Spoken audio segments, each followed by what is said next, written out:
जय हिंद साथियों।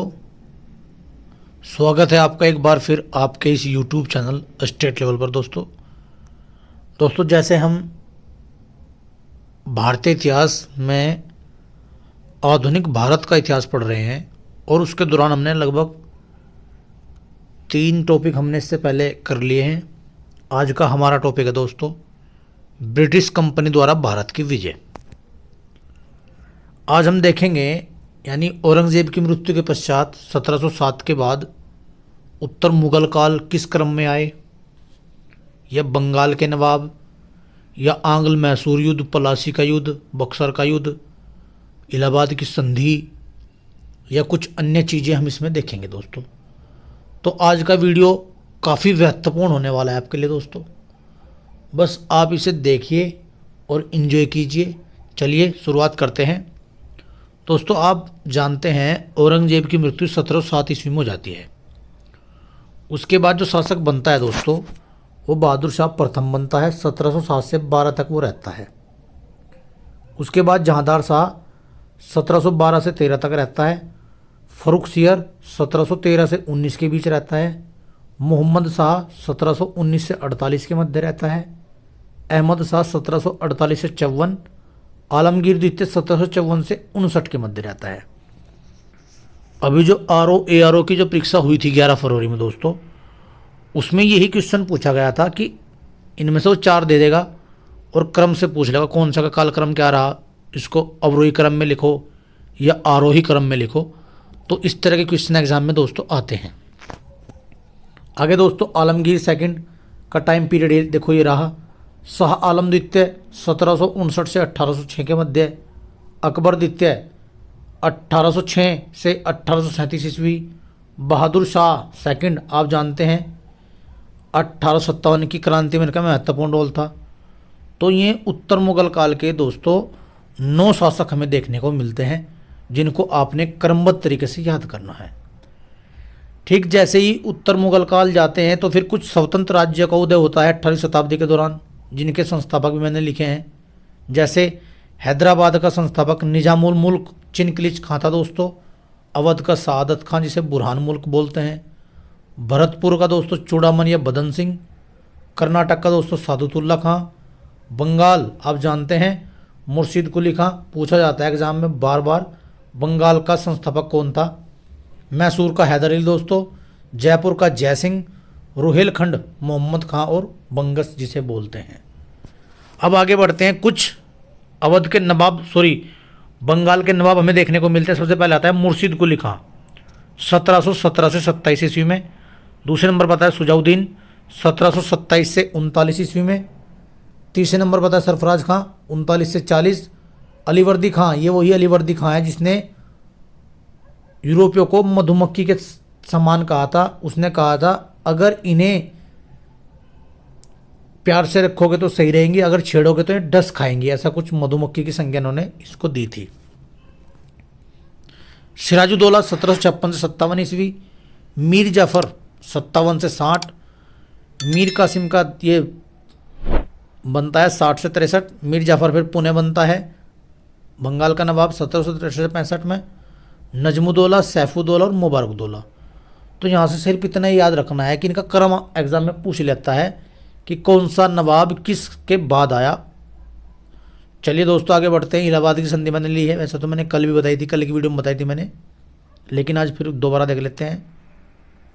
कल भी मैंने बताया था कि मुगल सम्राट शाह आलम द्वितीय, बंगाल का नवाब और नजमुद्दौला और रॉबर्ट क्लाइव के बीच संधि होती है। इस संधि के दौरान बंगाल, बिहार, उड़ीसा की दीवानी अंग्रेजों को चाहिए होती है और कहते हैं कि अवध के नवाब से इलाहाबाद व कड़ा लेकर हम शाह आलम द्वितीय को दे देंगे और 26 लाख रुपए की पेंशन। अर्थात इलाहाबाद व कड़ा और 26 लाख रुपए की पेंशन मुगल बादशाह को दिए जाएंगे और उसके बदले में मुगल बादशाह में बंगाल, बिहार, उड़ीसा की दीवानी दे देगा। ये इलाहाबाद की पहली संधि को दोस्तों, इसमें ये घटना या संधि के तहत ये प्रमुख बातें रखी जाती हैं। बात करते हैं द्वितीय संधि की। द्वितीय संधि में 50 लाख रुपए चुनार का दुर्ग अवध से प्राप्त होता है। यानी अवध से चुनार का दुर्ग प्राप्त होता है और 50 लाख रुपए और कंपनी का खर्च अवध उठाएगा और अवध में कर मुक्त व्यापार किया जाएगा। ये दूसरी संधि के तहत दोस्तों देखने को मिलता है। आगे बढ़ते हैं। ब्लैक होल की घटना काफ़ी चर्चा का विषय बनती है उस समय और परीक्षा में बार बार पूछी जाती है। ब्लैक होल की घटना दोस्तों 20 जून 1756 को घटित होती है, जिसे ब्लैक होल त्रासदी भी बोलते हैं, काल कोठरी की घटना भी बोलते हैं इसे।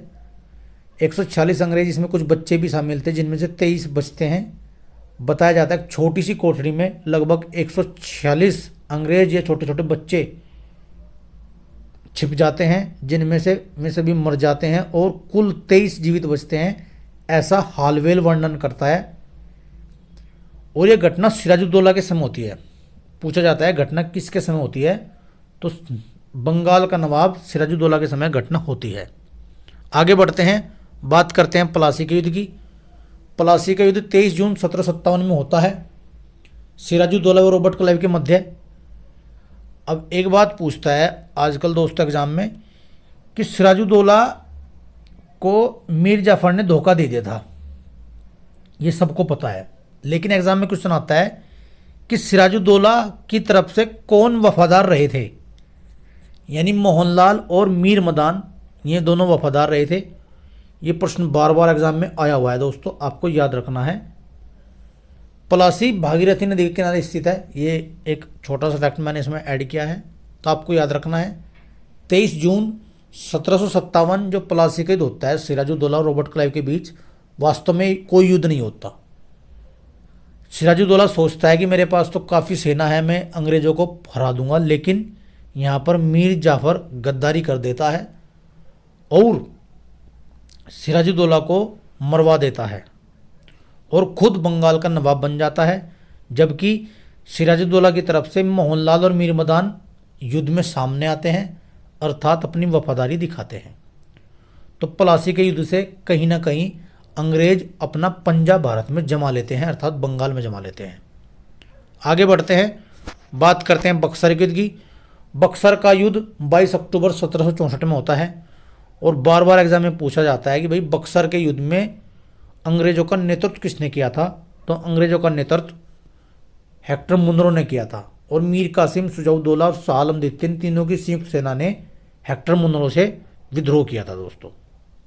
तो ये बक्सर का था दोस्तों। एग्जाम में ये क्वेश्चन बनता है कि किस युद्ध के साथ अंग्रेज पूर्ण रूप से भारत में अपनी सत्ता जमा लेते हैं, तो दोस्तों वो बक्सर का युद्ध है, तो आपको याद रखना है। आगे बढ़ते हैं, बात करते हैं आंग्ल मैसूर की। प्रथम आंग्ल मैसूर युद्ध 1767 से 69 के बीच होता है, जिसमें मद्रास की संधि होती है और पूछता है इस युद्ध के दौरान कौन अंग्रेज थे, तो बेंसी टोल्ट इस युद्ध के दौरान अंग्रेज थे। बात करते हैं सेकंड आंग्ल मैसूर युद्ध की 1780 से 84, जो मंगलोर की संधि से ख़त्म होता है और इस समय वॉरेन हेस्टिंग थे।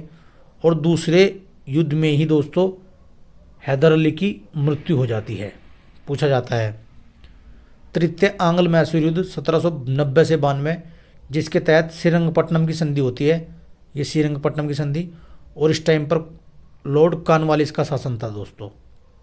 बात करते हैं चतुर्थ आंग्ल मैसूर युद्ध, जो कि 1799 में लड़ा जाता है और इस टाइम पर लॉर्ड वेलेजली का शासन था और बाद में लॉर्ड वेलेजली इसको अपनी सैक संधि के द्वारा अपने राज्य में मिला लेता है मैसूर को दोस्तों।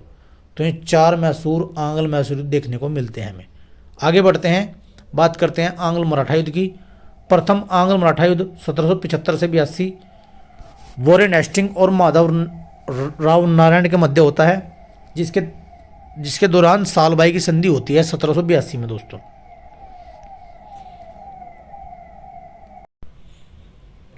बात करते हैं द्वितीय आंग्ल मराठा युद्ध की दोस्तों, वो 1803 से 1805 के मध्य होता है। वेलेजली का भी समय माना जाता है और जॉर्ज बालो का भी, और बाजीराव सेकंड इसके समय लड़ा जाता है। इसी के दौरान राजघाट की संधि 1805 में होती है दोस्तों। बात करते हैं तृतीय आंग्ल मराठा युद्ध की, जो कि 1817 से 1818 ईस्वी में लड़ा जाता है। इसमें पेशवा पद को खत्म कर दिया जाता है और बाजीराव को 4 लाख रुपए की पेंशन देकर कानपुर भेज दिया जाता है। ये एग्जाम में फैक्ट पूछते हैं कि तृतीय आंग्ल मराठा युद्ध के पश्चात बाजीराव सेकंड को कहाँ भेज दिया जाता है, तो कानपुर और बिठूर भेज दिया जाता है 4 लाख रुपए की पेंशन देकर, और पेशवा पद खत्म हो जाता है। अब बात करते हैं आंग्ल सिख युद्ध की दोस्तों। अब यहाँ से एग्जाम में कैसा क्वेश्चन आएगा आपको याद रखना है, एक तरफ युद्ध दे देगा, एक तरफ साल दे देगा, और मैच द फॉलोइंग कराएगा कि आप इनको मैच कीजिए। इसलिए मैंने प्रत्येक सन वाइज इन युद्धों को लिखा है दोस्तों। सबसे पहले बात करते हैं प्रथम आंग्ल सिख युद्ध की 1845 से 46, जिसके दौरान मुदगी का युद्ध होता है 1845 में। बात करते हैं फिरोजपुर का युद्ध 1845 में, अलीवाला का युद्ध 1846 में, सूबा राव का युद्ध 1846 में होता है। यहीं पर लाहौर की संधि होती है 9 मार्च 1846 में अंग्रेज और रणजीत के बीच, जिसके दौरान पूरे लाहौर पर कब्जा हो जाता है अंग्रेजों का। बात करते हैं बहरवाल की संधि 16 दिसंबर 1846 में होती है।